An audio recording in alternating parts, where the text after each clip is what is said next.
Chapter 2 न्याय की कुर्सी के क्वेश्चन आंसर्स प्रश्न उत्तर। सभी लड़के सिंहासन पर बैठ पा रहे थे लेकिन राजा नहीं बैठ पाया, ऐसा क्यों? सभी लड़के सिंहासन पर बैठ पा रहे थे लेकिन राजा नहीं बैठ पाया, ऐसा इसलिए हुआ क्योंकि वे भोले भाले बच्चे थे और उनके मन में किसी के प्रति मैल नहीं था, साथ ही उनका हृदय निर्मल था। क्या राजा को प्रायश्चित करने के बाद सिंहासन पर बैठने का अधिकार मिलना चाहिए था? नहीं, राजा में प्रायश्चित करने के बाद भी अहंकार था। वह स्वयं को सबसे ज़्यादा धनवान, बलवान और बुद्धिमान मानता था। अगर वह योग्य होता तो चौथी मूर्ति सिंहासन लेकर आसमान में नहीं उड़ती।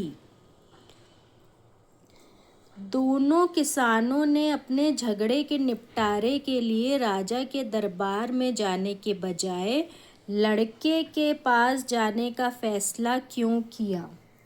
दोनों किसानों ने अपने झगड़े के निपटारे के लिए राजा के दरबार में जाने की बजाय लड़के के पास जाने का फैसला इसलिए किया था क्योंकि उन्होंने लोगों से लड़के की न्याय बुद्धि की चर्चा सुनी थी।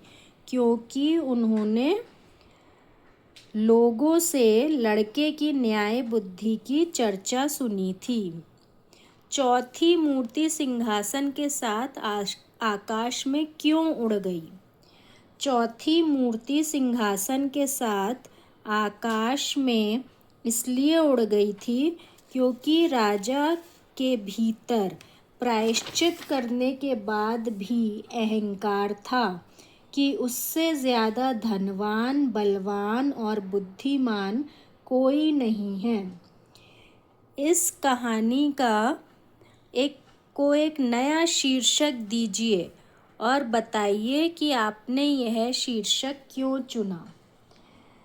सच्चा न्यायकर्ता इस कहानी का एक नया शीर्षक हो सकता है क्योंकि इस सिंहासन पर कोई सच्चा व्यक्ति ही बैठ सकता था जो भोला भाला हो तथा उसके मन में किसी के प्रति छल ना हो। यदि इस कहानी के अंत में राजा सिंहासन पर बैठने में सफल हो जाता तो क्या होता?